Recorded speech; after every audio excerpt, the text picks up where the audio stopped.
Hi everyone, this is Abel. Welcome back, or welcome if this is the first time you're watching one of my videos to this channel. I have seen a couple of spikes during the last couple of weeks and my subscriber count has been growing quite a bit.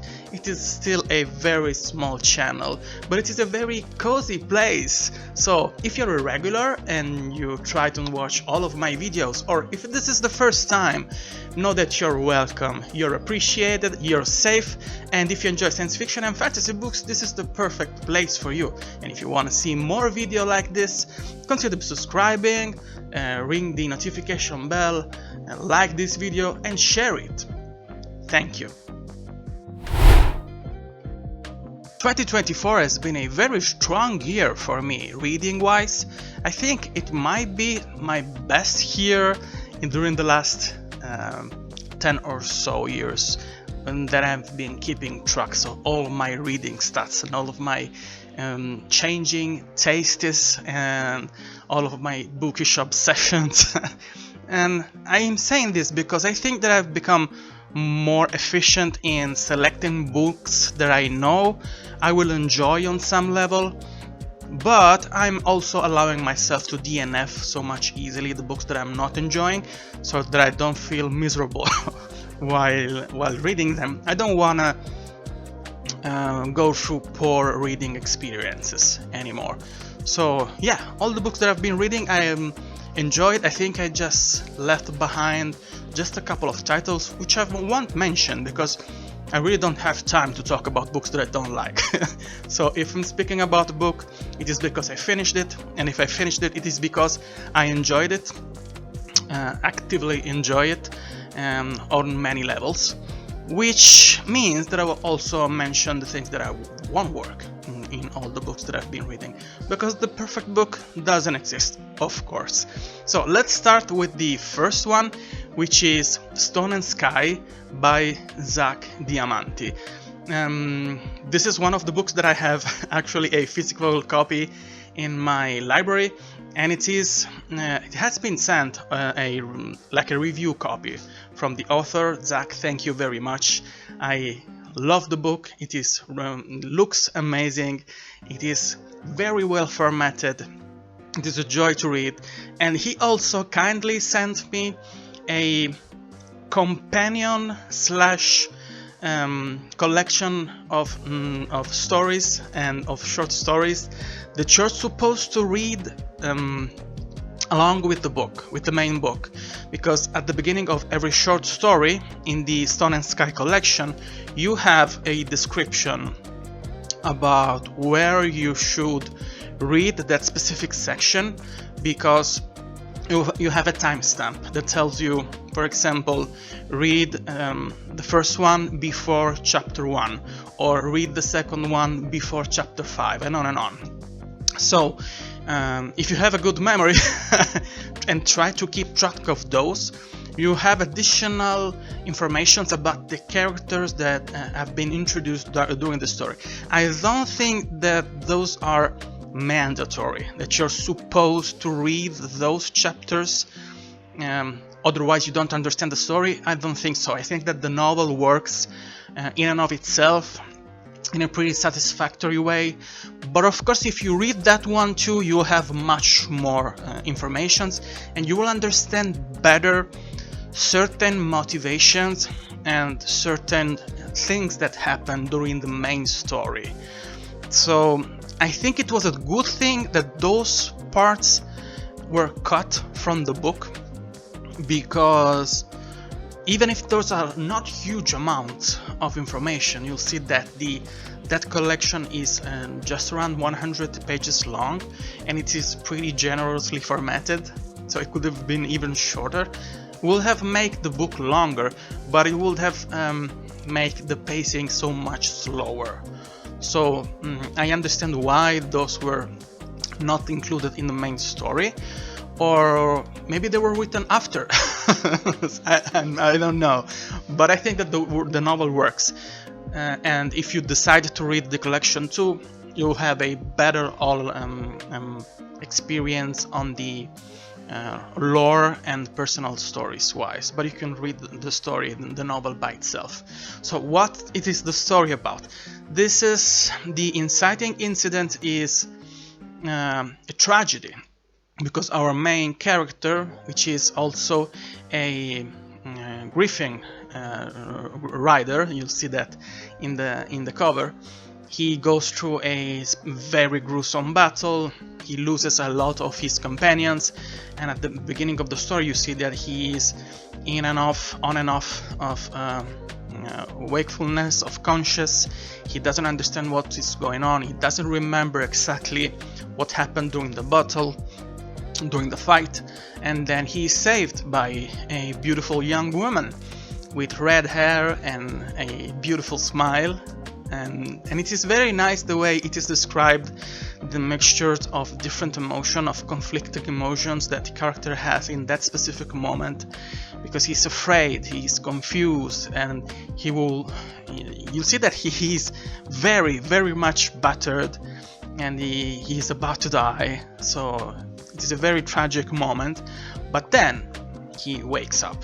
He somehow survives, because he has been taken care by that girl, and we slowly get introduced to the girl and her family, and along with the introduction of the characters, we know more and more about the world building. I'll say that the author was so kind to send me a lot of additional stuff with the books, and I had a nice postcard, which is also a map. So every time a new location were mentioned, the cities, realms, and everything that happens around the main setting, it was very easy and very handy to have that as a bookmark and go and watch it immediately without having to flip the pages and coming back to the first couple of pages when usually the maps are located in a fantasy book.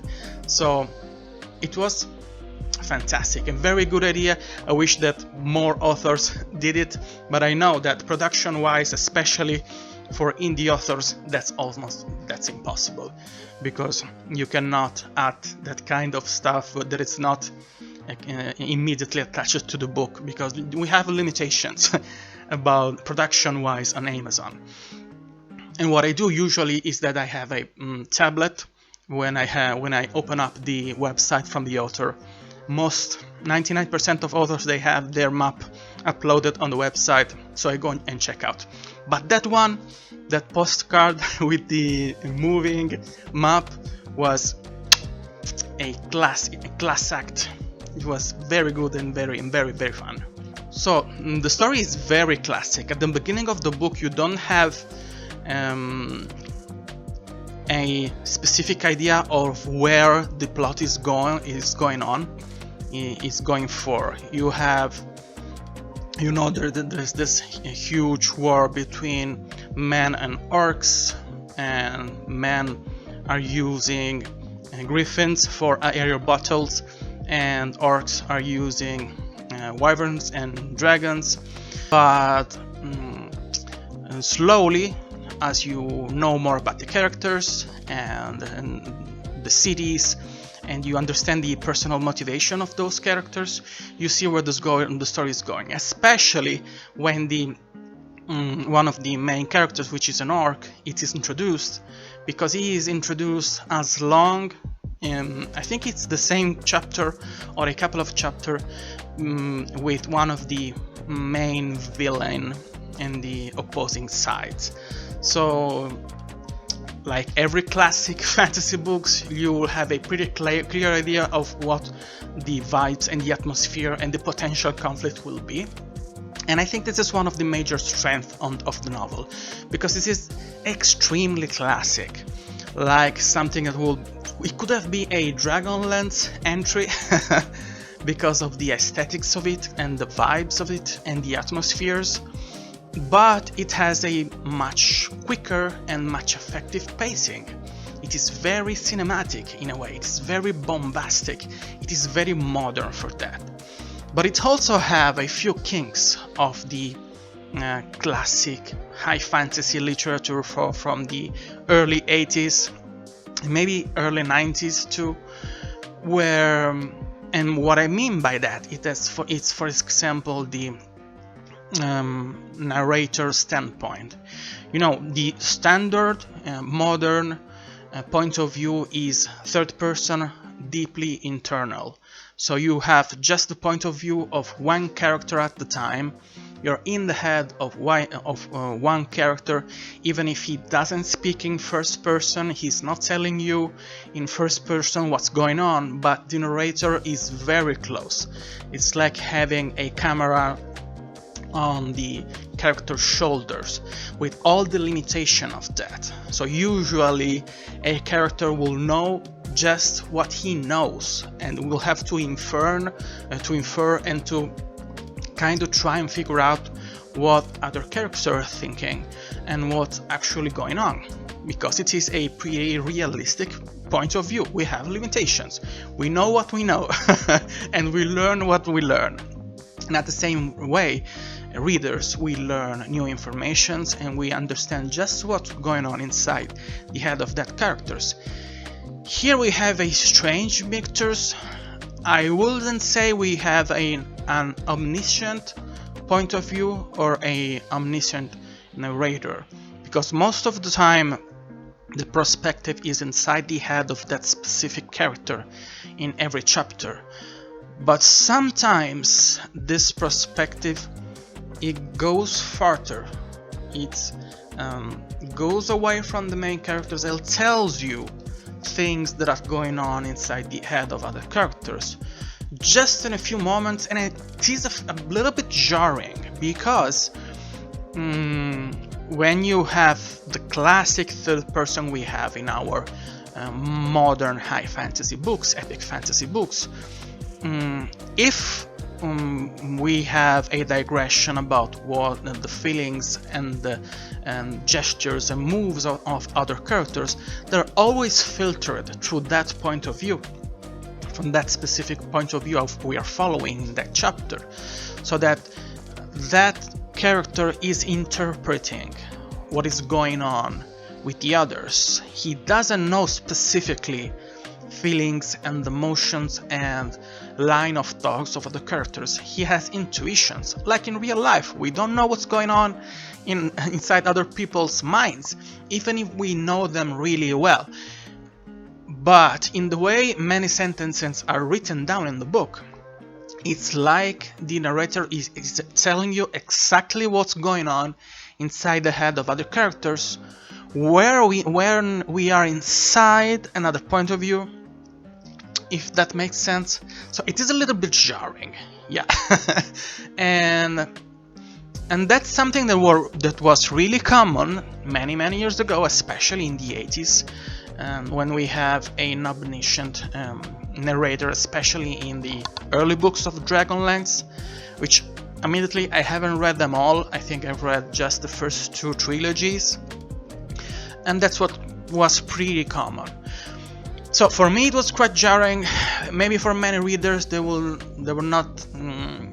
care about it. It won't be a problem for me. I didn't like it that much, but it didn't happen so often that it disrupted my experience with the book, which has a nice pacing. It has a grandeur in the aesthetics. Everything that you learn is serve a specific purpose with the plot of the story, and there is a nice escalation of the pacing and the rhythm and description of battles and the cast. The cast is pretty expansive. We have many points of views. I would have loved to say more with the main characters who are introduced at the beginning of the book, and that's because I am a character reader. I love books that stay really close, almost obsessively close to a one character or a small cast of characters. Of course, they can meet 1 million people inside the book and in that story, but I like to stay close and know everything that's going on inside their mind and their heart. This is not that kind of book. This is meant to be epic and action-packed and fast-paced and exciting. So I understand why we didn't have that kind of focus on the internal struggles. Not that we don't have it, but it is not the main focus of the story, okay? But it made the story so much flow very smoothly. It is very fast, very funny, it is really exciting, and I think it did exactly what the author wanted. I think it was designed to be that way, to bring back the feeling of those books that were basically Dungeons and Dragons campaign with all the tropes and all the familiar aesthetic, that comforting aesthetics of epic fantasy and high fantasy books. And I will say that it has a pretty compelling ending. And what I mean by that is that we are so familiar with series, and we are so familiar with abrupt ending, and sometimes we even have the to be continued stamped at the end of the book instead of the end or fin, because we know that the story is so big that it will take multiple entries and multiple books to get finished. But this one, in a way, it could work as a standalone too. So if you're on the fence, and if you don't know exactly if this will work for you, just read book 1, because it tells you a completed story. Of course, you know that there's so much more that it could be developed in the rest of the series. I know that there are at least other 2 books in the series. I don't know if we will have more. I'm sorry, but just give a try to this one to understand if it works with you. If you want something a little more light-hearted than many modern epic fantasy books, something that can be read basically from everyone in your family, which is a safe read and has nice characters that are very funny and very compelling, with good dialogues and good banter too between the characters, and then a kind of completed story with that classic and very lush and very colorful setting that you may expect from the classic epic fantasy era from many years ago. This is perfect for you.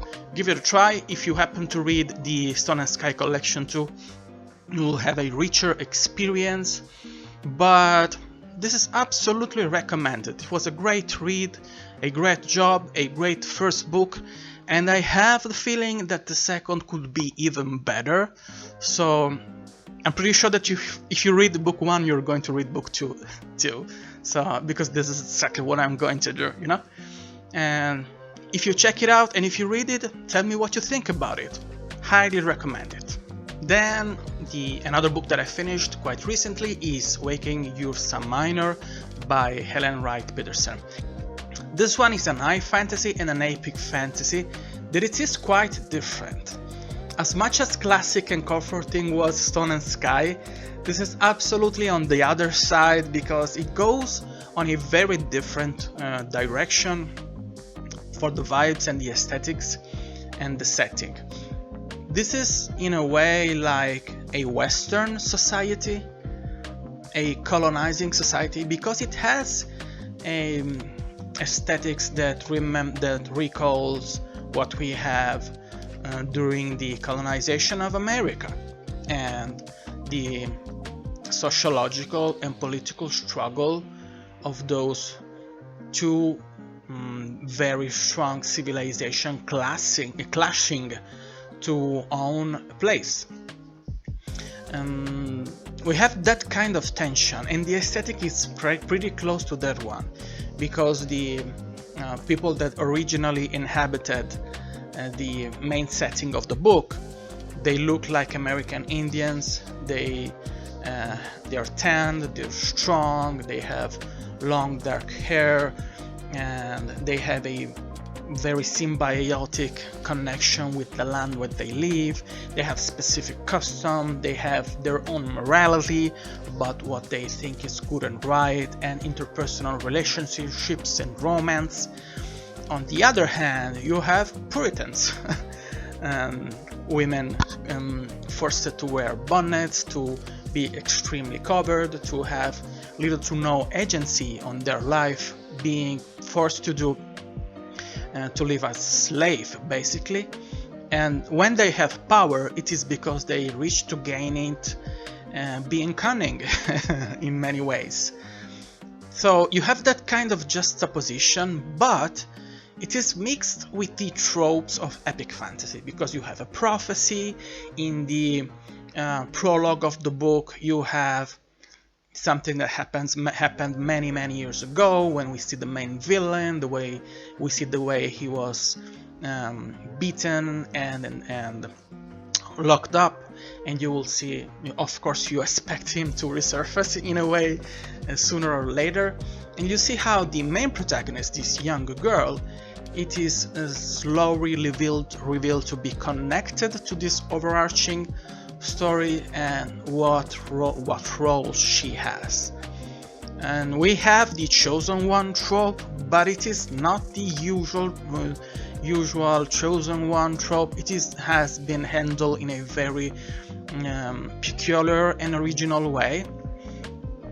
So the book has strange and bizarre and unique vibes, but it really very much works like classic epic fantasy.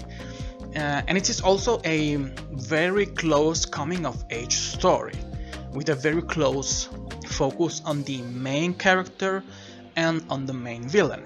So you have this young girl that she's an orphan, she works taking care of other orphans. She's very kind, she's very submissive, and she does a very miserable life, poor girl. But she's not weak. She's not weak-minded. She's strong-willed, and she knows the limitations of the kind of lives that she lives, and the kind of limitations that the environment when she lives in put on her shoulders. So I like the fact that she wishes to have a different life, but she's not that hopeful to actually have a different life. And I like the fact that she goes on a journey when she slowly acquires more self-awareness and confidence. She's definitely a strong character, but not in an overt way. She's not someone that randomly picks a sword and becomes this badass heroine. No, she very much has to learn to trust herself and to understand her strength and to get to know her weaknesses too, which are very much present during the rest of the story too. So she has a slow but specific and very believable arc in a world that it is very, very dangerous. And when we meet the bad guy in the introduction of the book, I wasn't sure how we were going to be, what perspective we were having, what were the lens that the director of photography of this book was going to use to tell the story of this villain, because I was afraid we were going to be forced to love him and have some kind of a enemies to lover relationship in the book. That doesn't happen, thank God. And that is a horrible character, an horrible person. He's ruthless, he's absolutely merciless.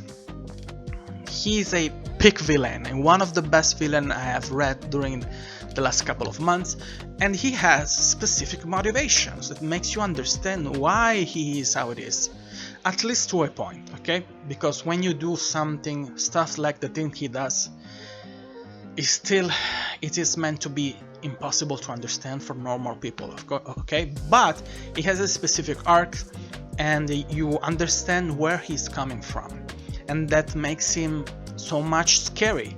and in every scene when we have this cat and mouse dynamics, when he's trying to chase the girl and to grab her and kill her, they're so heart pounding. They're so fast paced and so visceral and so strong. I think they're actually the best parts of the book are there.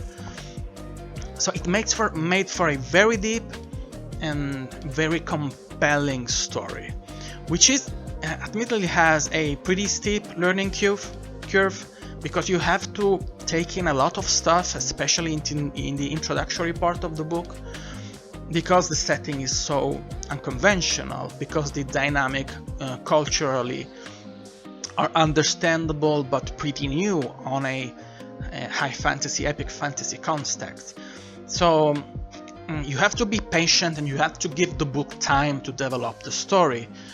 But the author, I think, it gave us wisely all that we needed. So it will take you more than the usual attention you give to a book. So yeah, you have to be careful when you read it.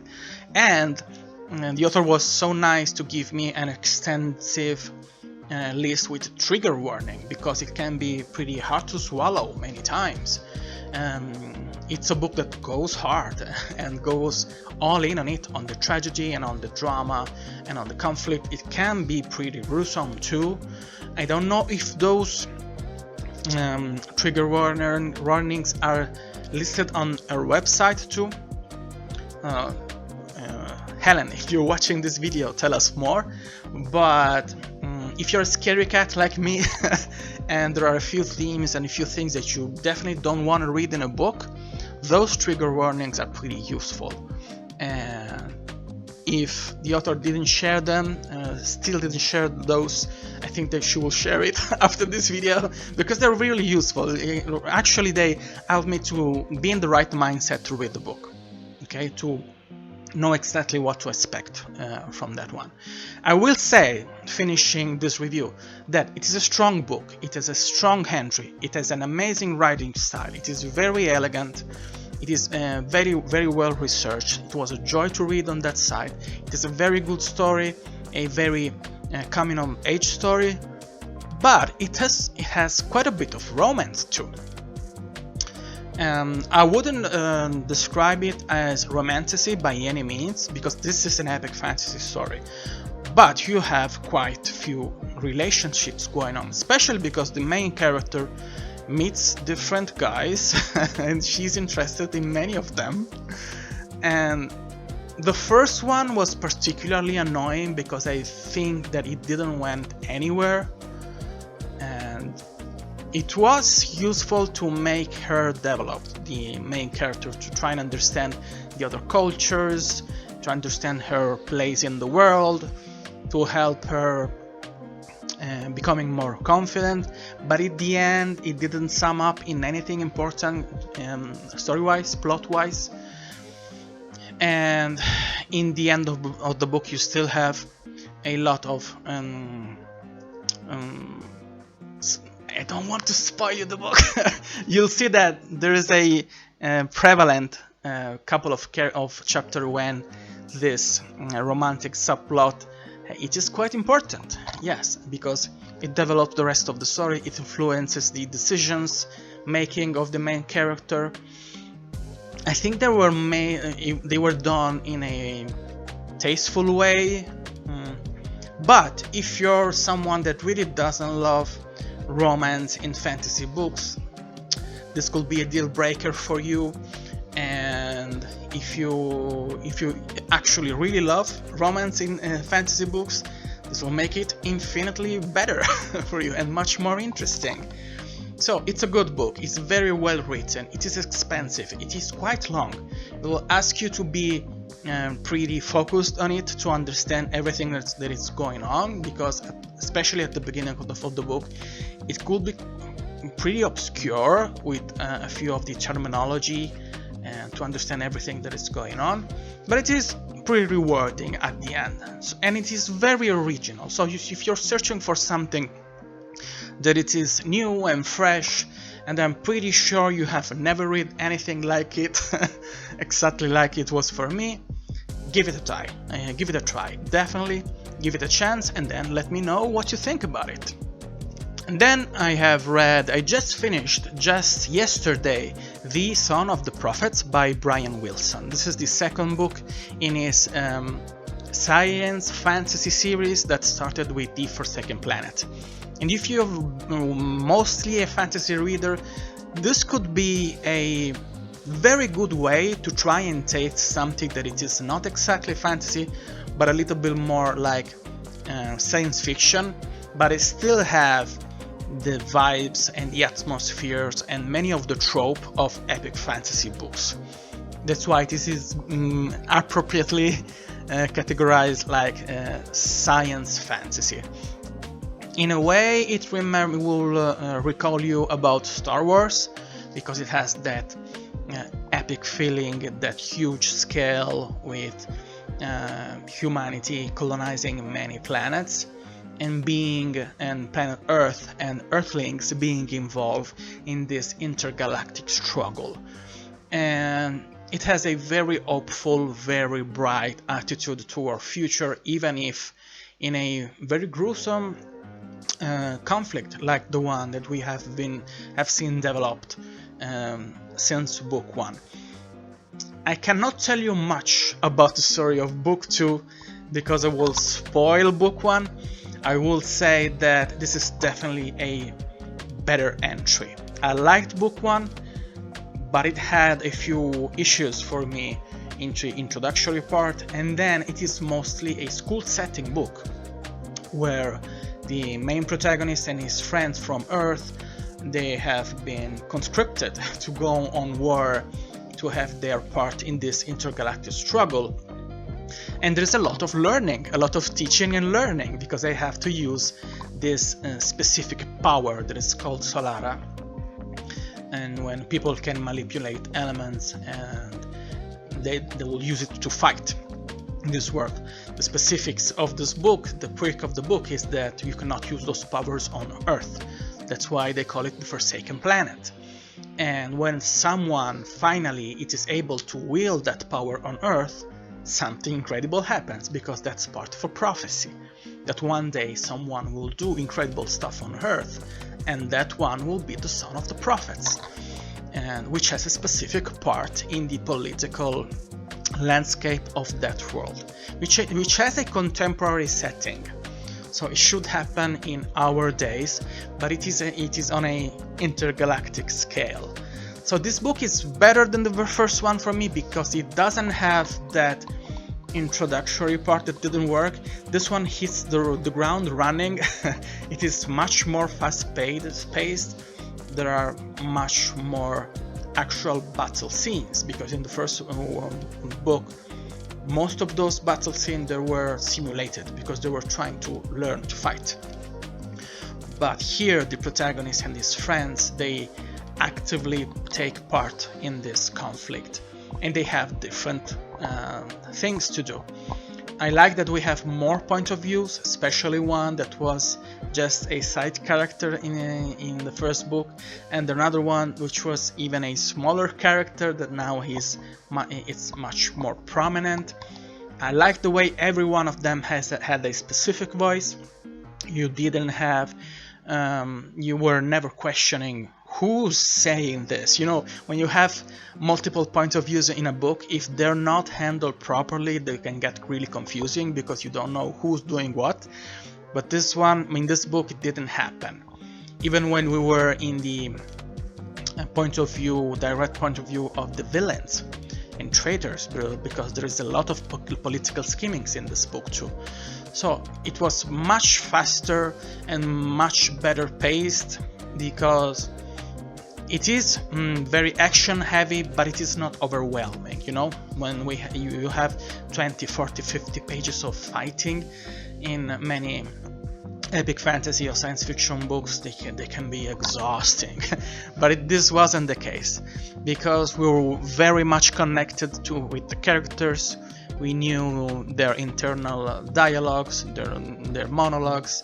We knew their fears and their hopes, and we have a very specific idea of what was happening inside their mind. So every conflict had a specific importance, not only for the overarching plot, but for the internal development of those characters. So it was very, very well done. I will say that there are a couple of things that for me didn't work as planned. I didn't like very much some of the dialogues, especially in the second part of the book, because they were very straightforward, and they were meant to charge emotionally the scenes, or to make it more light-hearted. But they looked like 80s action movies dialogues that could have been sometimes a little bit corny, you know.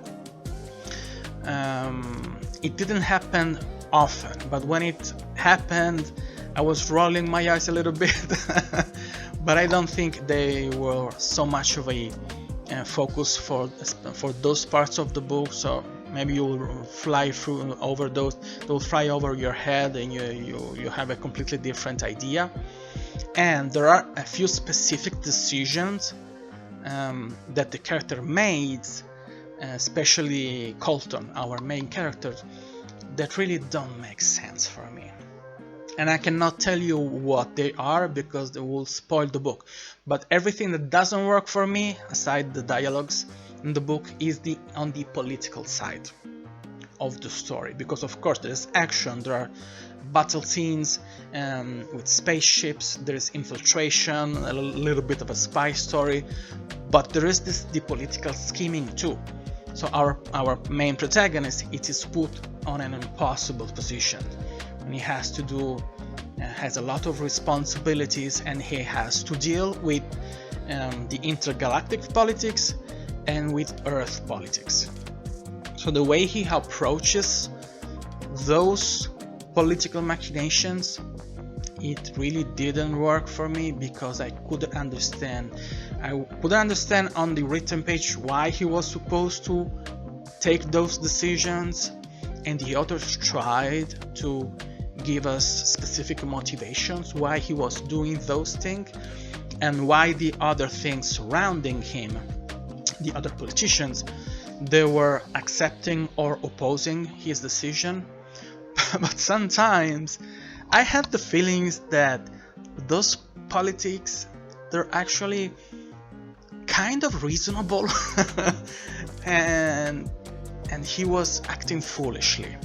Of course, he's very young, so it is reasonable for him to be kind of trying to regain a firm footing after what happened at the end of the first book, and he doesn't trust anyone. He's very stressed out, and it is on a emotional level he's pretty fragile, even if he's compelled to go along and run and fight and being some kind of a leader figure.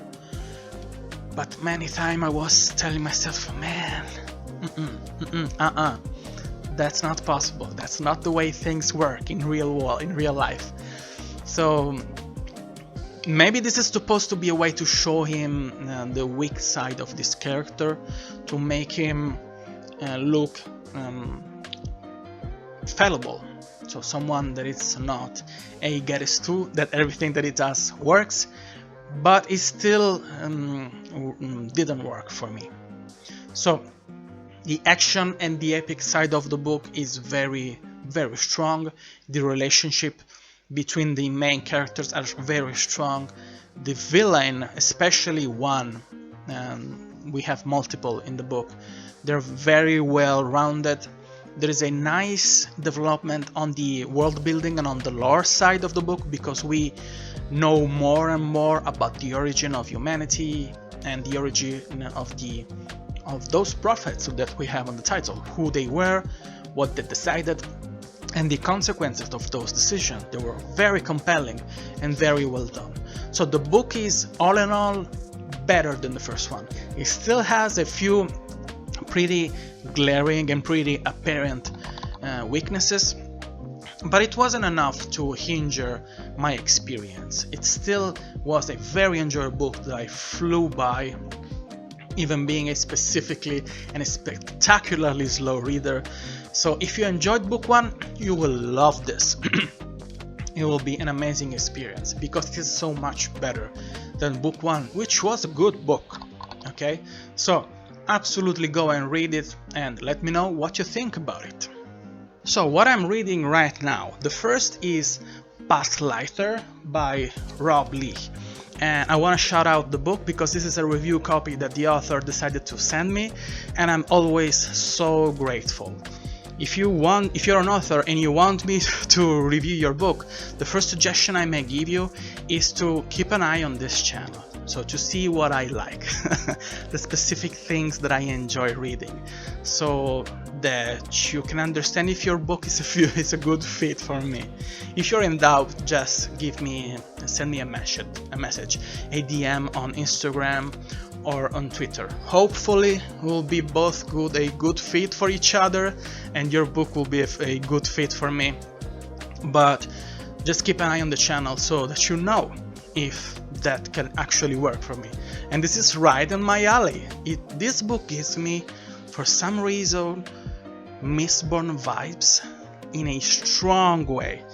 And of all the books that I've read from Brandon Sanderson, the first Mistborn trilogy, it is still my favorite.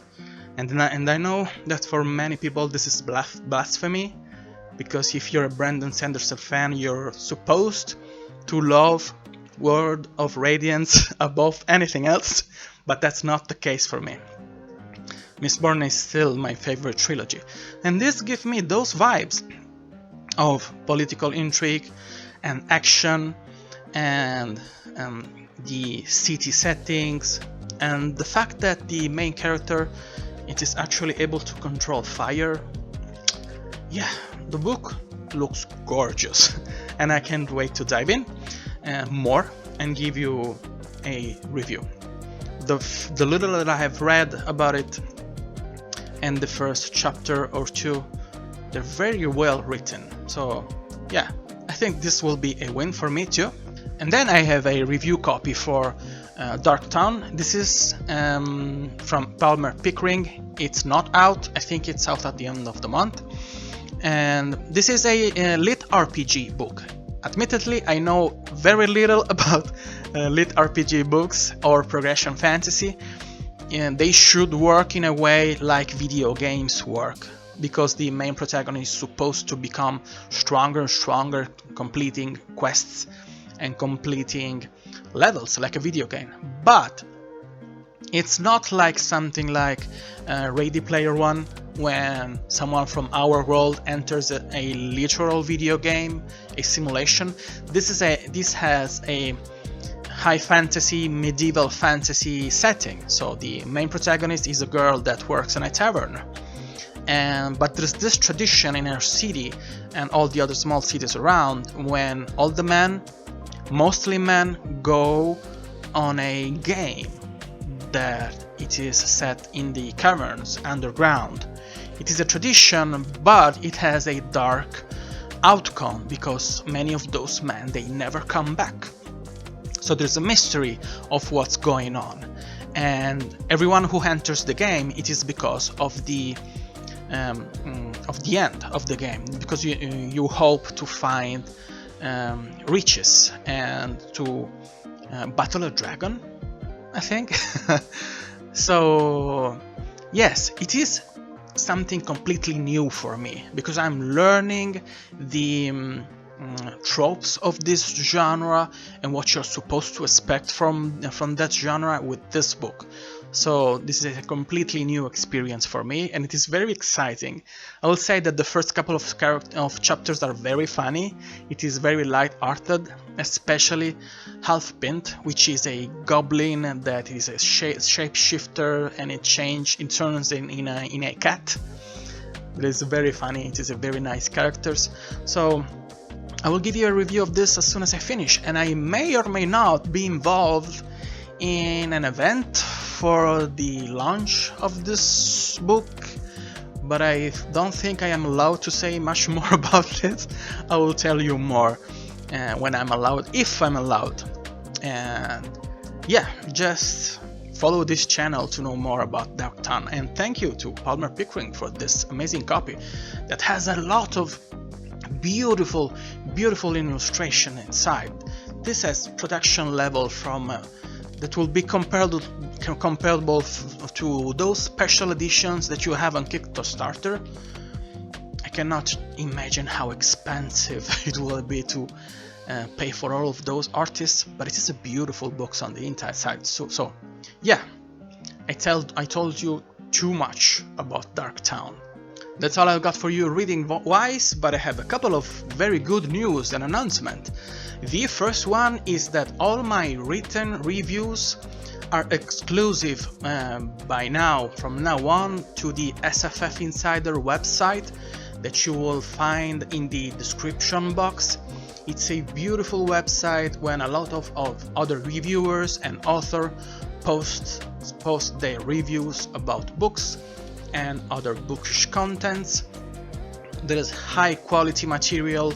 Every review that I've seen, it is top tiers. They're very well written and very engaging, and in a way I think that makes the experience of reading books better and more immersive.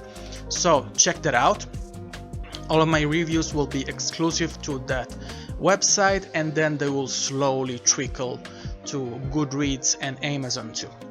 I'm very excited about it, and go check it out, absolutely. And the second news and announcement is that I am part of the judging team for SPFBO 10, the next self-published fantasy books competition, which is very important. It is very well beloved. It has been founded by Mark Lawrence, and I'm specifically part of the group that is being led by Philip Chase, Dr. Philip Chase, that we all know and love for his booktube channel and for his trilogy that starts with The Way of Adan. Dr. Chase is always a great booktuber, and it is always a madman because I think that this year he read all of the 30 books that he had to judge all of by himself, but he decided to have a team of reviewers helping him for the 10th edition of the SPFBO that he named Spiffbox and it sounds amazing. It's a very good competition. All the books that are semi-finalists or finalists are usually top-notch books, and I've seen only interesting things from the books that I've been part of this competition, and I'm very honored to be in the review theme and of having that kind of trust. And I hope that all the authors that will be assigned for me will have good experience for me, and then I hope that my review will be at least useful for them. So yeah, I'm very happy about it, and I can't wait to start and read the books that will be assigned to me for this fifth box. Okay, yes, this time is everything all I've got for you today. Thank you for being here. Remember that if you enjoy science fiction and fantasy books, this is the perfect place for you. If you want to see more videos like this, you have more right here, right now. And if you want to be notified, click the notification bell. Of course, if you want, subscribe to this channel, share it with your friend, because this is a very good way to tell YouTube that my videos are worth watching. Thank you again for being here, and I'll see you in the next one. Bye.